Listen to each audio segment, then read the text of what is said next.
now, 25.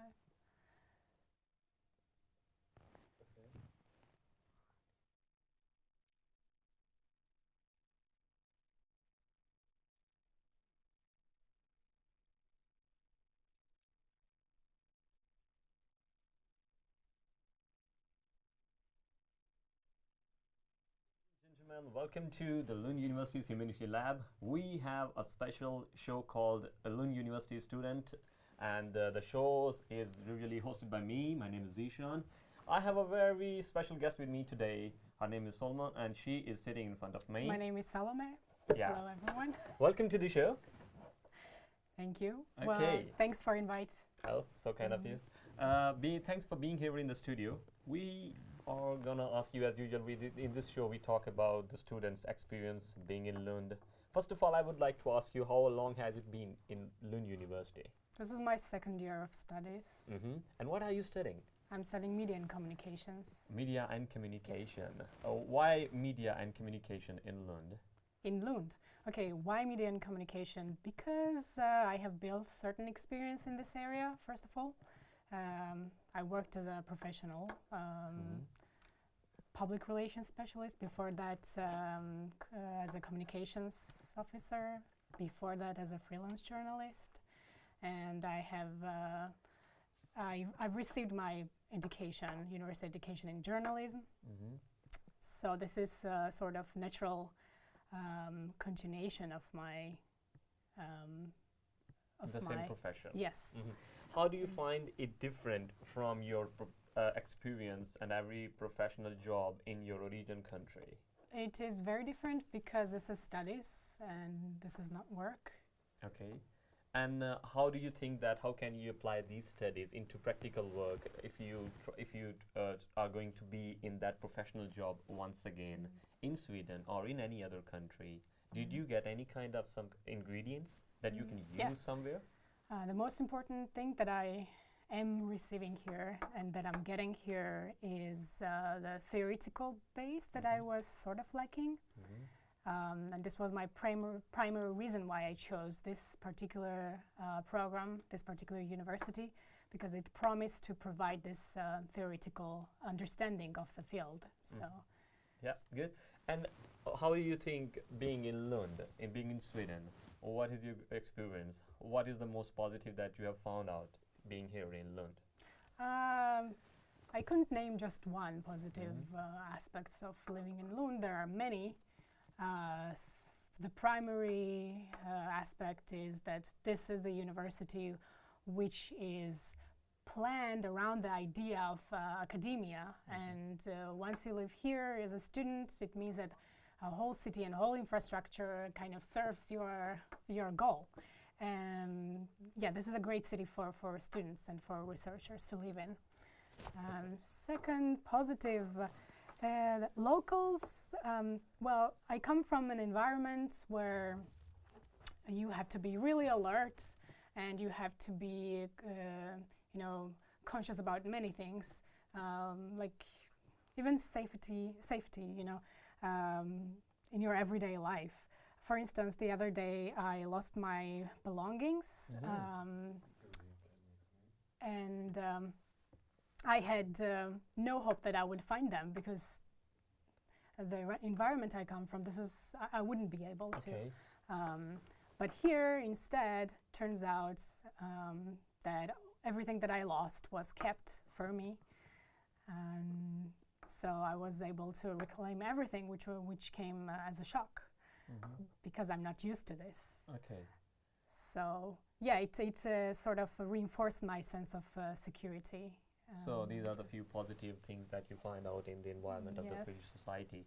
How do you see yourself after being once done with your studies in Lund University? Have you planned out something professionally? Are you going to work in Sweden or in other countries, or maybe you will give your services somewhere? Yeah, I'm not sure about working in Sweden after I graduate, but I sure want to move to some other country than my country of origin and try out and build my career somewhere else.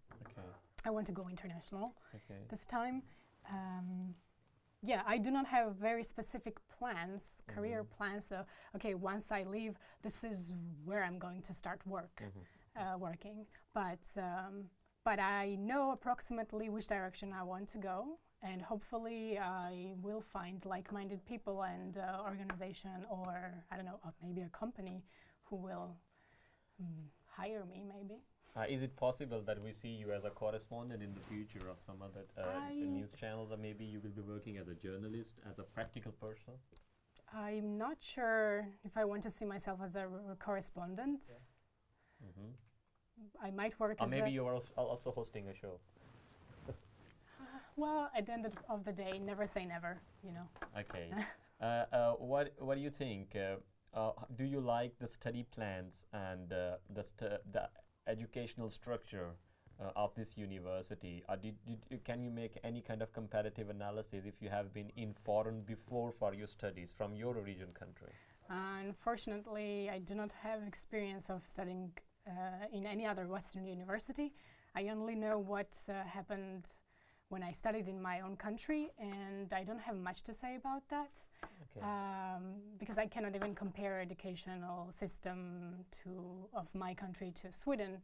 Sweden has, of course, much more established and higher quality educational system, including higher educational system, of course. So obviously, I'm happy with what I get here. However, I think that although we study a lot of theories, which is good, I think it can be structured so that it were more applicable to our specific field, rather than studying, like, for example, sociology. Generally, why not take a sociology in relation to media? Yeah, it's kind of thing that you have planned. This is what you think about the Lund University and being in Lund. We have a mashup video with some small interviews and opinions from other students in the Humanities Lab today, and it is made up by our Department of Humanities Lab, and we are going to show you that video as well, and it's a video that we're going to show to you now. So we have to look at it and we can talk about it. Okay. So it's the University Communities Lab effort to show the different sides of the Swedish community. One more time. Let's do it again. More about the places. How do you look at that? How do you blow my mind? This kind of environment? Do it again. If you have been in Sweden. And then it arrives, the moment before, the anticipation, you know it's like, wait for it, wait for the build-up, and then let's do it again. We do what we want, and as soon as it's done, we just do it again. What do you think about this effort that Humanities Lab has put in today for the students to just come in and practically work in the laboratory and look at the devices and look at them, how they work and function? I think this is essential, and we should have more of this and more opportunity to have this hands-on experience on how to make the actual equipment work. Okay. Okay, but in the program, you have been more than for 1.5 years, I think so. And in that, more than 1 year. Yeah, more than 1 year. Yeah. In that entire program, do you think that there must be some kind of practical works, or maybe practical laboratories work should be done? Like because I have also been in this program, and we had the participatory methods and development program. In that program, we had been doing practical things. We have some guests from India. We had guests from Finland. They had been telling us how they have been using these methods to develop the societies.